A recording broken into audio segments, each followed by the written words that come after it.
Bismillahirrahmanirrahim. Assalamu alaikum. Welcome back to the course of Biostatistics in lecture number 10 on our YouTube channel Nectar Vision at B. Today the topic of discussion is on measure of dispersion. Last में हम लोगों ने measure of central tendency को मुकम्मल किया था, उसकी 5 types को डिस्क्राइब किया था और मेजर ऑफ सेंट्रल टेंडेंसी के बाद मेजर ऑफ डिस्पर्शन पे मूव कर जाना क्यों ज़रूरी है. Let's discuss it in the introduction paragraph. पहले मैं इसको रीड आउट करती हूँ और लेटर ऑन फिर मैं आपको साथ साथ समझाती जाऊँगी. It is quite possible that two or more set of data may have the same average, but their individual observations may differ considerably from the average. हमारे पास रियल टाइम में दो या दो से ज़्यादा डेटा सेट्स जो दो डिफरेंट नेचर के डेटा सेट हैं उसमें एवरेज वैल्यू सेम आ जाती है, लेकिन इसका हरगिज़ मतलब ये नहीं है कि ऑब्जर्वेशन की जो इंडिविजुअल वैल्यूज़ हैं वो एक दूसरे से डिफ़र नहीं होंगी. ठीक है, तो इस लिमिटेशन की बेस पे हम ये कह सकते हैं कि central tendency does not adequately describe the data. We therefore need some additional information concerning with how the data are disperse about the average. हम ये लिमिटेशन आ गई जो उसकी बेस पे सेंट्रल टेंडेंसी पे मुकम्मल तौर पे डिपेंड नहीं कर सकते कि वो डाटा को हर लिहाज से डिस्क्राइब करेगा. हमें एक एडिशनल इंफॉर्मेशन जो कि डाटा की डिस्पर्शन से रिलेटेड है उसकी ज़रूरत पड़ेगी. तो हम वो डिस्पर्शन कैसे फाइंड आउट कर सकते हैं. आपकी जो एवरेज वैल्यू निकली है उससे इंडिविजुअल वैल्यू कितने डिस्टेंस पे है, इस चीज़ को मेजर ऑफ डिस्पर्शन बोलेंगे. जैसे कि स्टेटमेंट में लिखा हुआ है, this is done by measuring the dispersion by which we mean the extent to which the observation in a sample और in the population vary about their mean. हमारे पास जो सैम्पल और पॉपुलेशन में नंबर ऑफ ऑब्जर्वेशंस गिवन हैं उनका distance average से कितने फासले पर है, इस चीज़ की मेजरमेंट मेजर ऑफ डिस्पर्शन करता है. मेजर ऑफ डिस्पर्शन कितनी इकसाम की हैं. दो तरह की हमारे पास मेजर ऑफ डिस्पर्शन अवेलेबल हैं. एक का नाम है एब्सोलूट, दूसरी का नाम है relative. Absolute measure of dispersion dispersions को सेम उसी यूनिट में फाइंड आउट करके देता है जिसमें ओरिजिनली आपका डाटा सेट था, जबकि relative major of dispersion ratio की फॉर्म में, कोफिशिएंट की फॉर्म में या परसेंटेज की फॉर्म में वैल्यूज़ को डिस्क्राइब करता है. एब्सोलूट और रिलेटिव दोनों सब ग्रुप्स में, सब डिविजन्स में डिवाइडेड हैं. अगर हम एब्सोलूट की चार टाइप्स देखें तो उसमें सबसे पहली है the range, and it is very parallel with the relative measure of dispersion which is known by the name coefficient of range.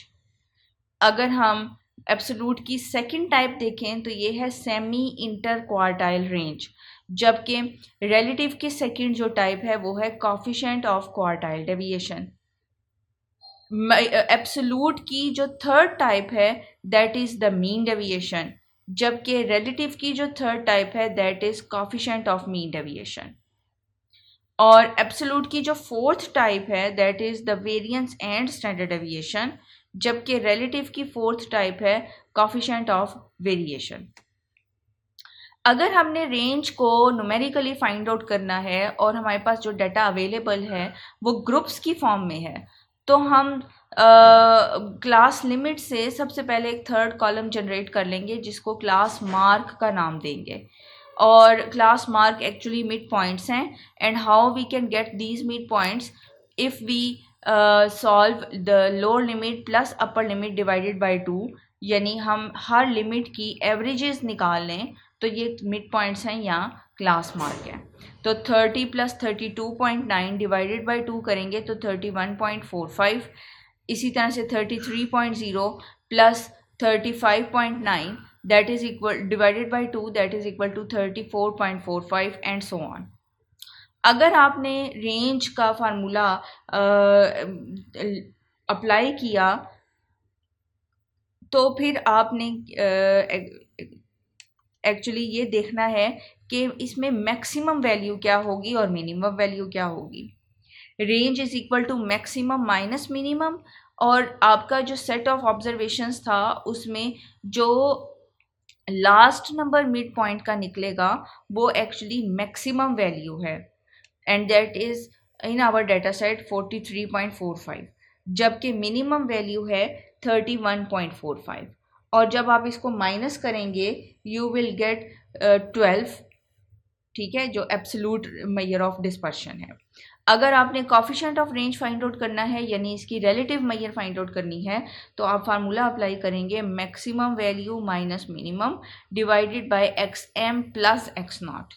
ठीक है, तो एक्स एम हमारे पास 43.45 है, जबकि एक्स नॉट 31.45 है। दोनों को माइनस करेंगे, डिवाइज़र इसका बना लेंगे आप 43.45 प्लस 31.45। ठीक है, इसको सॉल्व करने से आपके पास कॉफिशेंट ऑफ रेंज निकल रहा है in case of group data set 0.160।